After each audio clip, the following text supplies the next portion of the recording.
उनका काम करते हैं। जहाँ भी जो भी भक्त कोई कष्ट में होता, दुखी होता, तुरंत हाजिर हो जाते हैं। ऐसे ही आज भी जिस घर में कष्ट होता है, जिस घर में कोई दुख होता है और वो दूर हो जाता है, इसी के लिए तो हम जागरण कराते हैं। खुशी से तो कोई बिरला कराता होगा कि चलो खुशी ऐसे ही करा देते हैं हनुमान जी महाराज की खुशी के लिए, और हनुमान जी महाराज की खुशी के लिए तो बहुत कम कराते हैं, अपनी खुशी के लिए ज्यादा कराते हैं। और अपनी खुशी के लिए तो लोग कम, उससे भी कम कराते हैं, दूसरों की खुशी के लिए ज्यादा कराते हैं कि दूसरों को कैसा लगेगा। लेकिन भगवान प्रसन्न हो जाए, हम कोई अनुष्ठान करें, हम कोई जागरण करें, चाहे कोई पाठ करें, संसार को दिखाने के लिए कभी नहीं करना चाहिए। हमें केवल अपने देवता को प्रसन्न करने के लिए करना चाहिए। हमें आनंद आए और हमारे देवता को आनंद आए, संसार प्रसन्न हो न हो। जिंदगी लगा दो संसार को खुश करने में, खुश नहीं होगा। न जाने क्या चाहता है संसार। इसलिए हमारा देवता प्रसन्न हो, हमें यही करना चाहिए। जागरण में नहीं कितनी भीड़ इकट्ठी हो गई, कितने लोग आ गए, कितना नाच गाना हुआ, ये महत्व नहीं रखता है। हमारे देवता को कितना अच्छा लगा, ये महत्व रखता है। लेकिन हम संसार को रिझाने में लगे। गाने वाले भी, जो जागरण करने वाले, वो भी ये सोचते हैं कि कैसे करके लोगों को रिझाया जाए जो ये मस्त हो जाए। भले की उनके भले का क्या है ये कोई नहीं करता। उन्हें कैसे रिझाया जाए, उन्हें कैसे सम्मोहन करके बैठाया जाए, बैठ के बांध के रखा जाए उन्हें, ये भले की कोई बात नहीं। लेकिन जब किसी के भले की कही जाती है तो भगवान प्रसन्न होते हैं।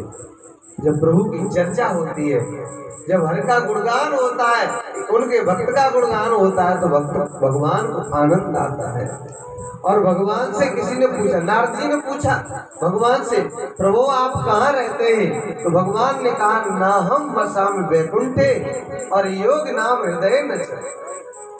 ना हम वसाम वैकुंठे योग नाम हृदय न चले, मद भक्ता यत्र गायन्ति तत्र तिष्ठामि नारद।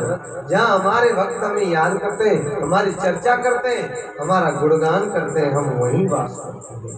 मैं न वैकुंठ में रहता हूँ और न मैं योगियों के हृदय में रहता हूँ, मैं तो वहीं रहता हूँ जहाँ भक्त गुणगान करते हैं मेरे नाम का, वहीं हाजिर रहता हूँ। तो जहाँ भगवान का गुणगान होता है, भगवान वहीं हाजिर होते हैं।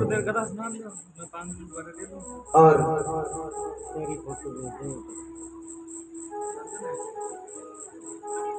कोई पूछता भी है कि भगवान कहाँ जाते हैं, भगवान कहाँ रहते हैं, तो कहते हैं कि रखा होगा आराधन से, अरे प्रेम परोसा थाल जहां, नाचते मिलेंगे प्रेम विवश यशोदानंदन गोपाल वहां।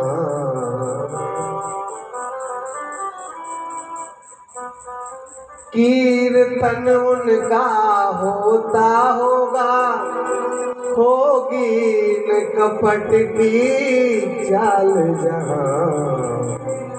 कीर्तन उनका होता होगा और जहाँ कपट नहीं होगा। ये नहीं कि देवरानी देवरानी जेठानी की बुराई कर रही, जेठानी देवरानी की बुराई कर रही है, सास बहू की बुराई कर रही है, बहू सास की बुराई, भैया भैया को मारने की लड़ाई। ये नहीं, क्या कहा, कीर्तन उनका होता होगा, होगी न कपट की चाल जहां, नाचते मिलेंगे। ये राधा भगवान की, जो राधा और ललिता भगवान की, और राधा जी की सखी थी सबसे प्यारी ललिता। ये ललिता में और राधा में बात हो रही है कि नाचते मिलेंगे। राधा से ललिता पूछती है कि भगवान कहाँ मिलते, कैसे मिलते, तुम तो उनके प्रिया हो, बताओ तो। तब वो कहती है कि कीर्तन जिनका होता होगा, होगी न कपट की चाल जहां, नाचते मिलेंगे हेरी ललिता यशोदा नंदन गोपाल वहां। वही भगवान जाते हैं। तुलसीदास जी के नाम से मानस में लिखते हैं, मोही कपट छल छिद्र न भावा,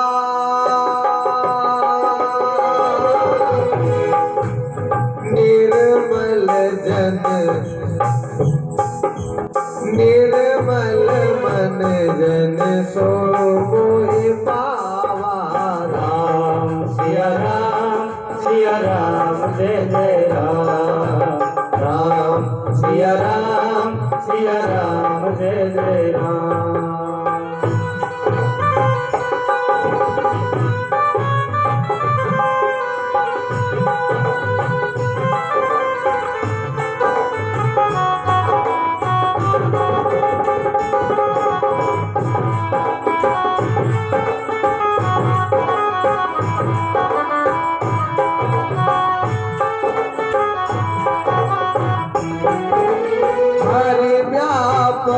सर पात्र समाना,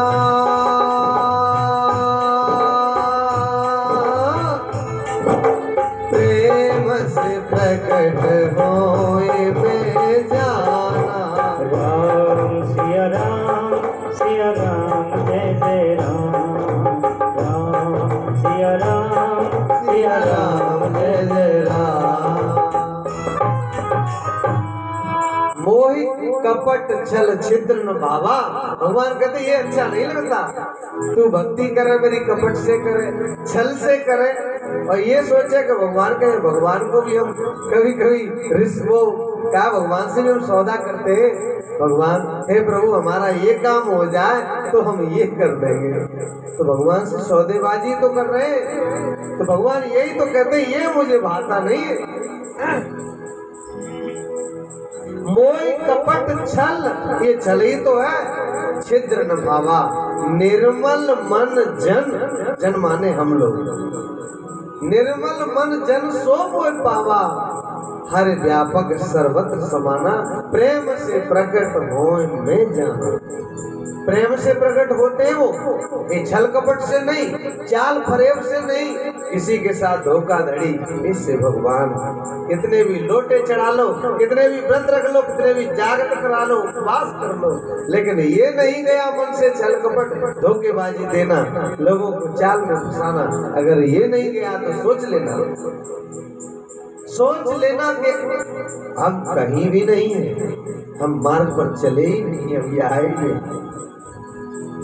दूसरों को दुख देने की जब तक मनसा रहती है, हमारी इच्छा रहती है, जब तक दूसरों को तंग देखना चाहते, दुखी देखना चाहते हैं, तो समझ लेना हमें रोग लगा हुआ है। रोग जैसे रोग में मिश्री क्या होता है, कड़वी लगती है, जबकि मिश्री मीठी होती है। जब पित्त बिगड़ जाता है ना, पित्त, तो जब मिश्री होती है वो कड़वी लगती है और नीम मीठा लगता है, जबकि नीम मीठा, वो कड़वा होता है, वो मीठा लगता है। तो इसका मतलब पित्त खराब है। तो फिर वेद बताता है पित्त जब खराब हो के नीम खाओ, और तब तक खाओ जब तक कड़वा न लगने लगे, और जब कड़वा लगने लगा तो फिर सोच लो हम ठीक है।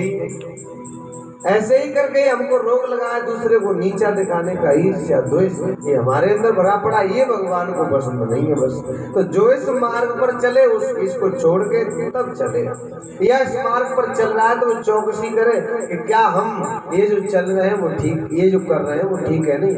हम जब से इस मार्ग पर, भक्ति के मार्ग पर आए, तब से कोई बदलाव आया कि नहीं आया है। ये हनुमान जी महाराज से सीखने को मिलेगा। हनुमान जी महाराज यही तो सिखाते हैं, चाहे कोई भी हुआ हो, कोई, और उसने अगर अनीति की तो उसको बख्शा नहीं, हनुमान जी महाराज ने अवश्य दंड दिया। तो कोई भी खास से खास क्यों न हो, और इनकी शरण में जो आ गया तो फिर भगवान का भी अगर बैरी क्यों न हो तो भगवान भी प्रसन्न हो जाते हैं। इनकी शरण में भगवान से बैर करके भी अगर कोई आ जाता है, तो अगर हनुमान जी की शरण में आ गया कि बचा लो, तो भगवान अपने बैरी को भी फिर हनुमान जी की शरण में आ जाने पर माफ कर देते, क्षमा कर देते। भगवान भी कितना प्रेम करते हैं। हनुमान जी के वश में है भगवान, भगत के वश में है भगवान। ऐसे श्री हनुमान जी महाराज, तो श्री ऐसे हनुमान जी महाराज का गुणगान करते हुए आगे बढ़ते हैं और प्रार्थना करते हैं, हे हनुमान जी महाराज आओ। और फिर से, अरे तब तो एक रावण था, अब तो अनेक रावण है, अनेक, अब कोई गिनती नहीं है। हम कहते हैं, देखो दूसरों से कहते हैं वो ऐसा था, वो ऐसा था। सच में आज हम रावण की जगह होते, हम कितने धर्मात्मा बनते। अगर आज हम रावण की जगह होते, जिसके पास सब कुछ होता, तो हम भी रावण से कम नहीं होते। सोच लो उस जगह पर, एक बार मनन करना, चिंतन करना कि सच में इतनी धन दौलत पाकर और तीनों लोगों का विजेता होने पर, विश्व विजेता होने पर, क्या वो ऐसा नहीं करता? अवश्य करता। रावण तो एक सीता को हर के ले गया था, आज गिनती नहीं होती कितनी सीताओं का हरण करते। हम उस जगह पर पहुंच जाए, उतनी हमारे अंदर सामर्थ्य हो जाए, उतनी धन दौलत हो जाए। ये सोच के देखना एक बार अपने, ये जब खुद जाने और खुदा जाने, हमसे ज्यादा हमको कोई और नहीं जानता है। इसलिए ये विचार करना हकीकत में कि अगर ये दौलत, ये सब हमारे पास होगा या हो जाए या होता, तो हम क्या करते? इच्छाएं बढ़ती हैं बहुत ज्यादा, नए नए भोगों की इच्छा है। इसलिए तो आज अनेक रावण बैठे, तब तो एक रावण बैठा था। भक्त प्रार्थना करता है, ओ राम नाम के रसिया आजा,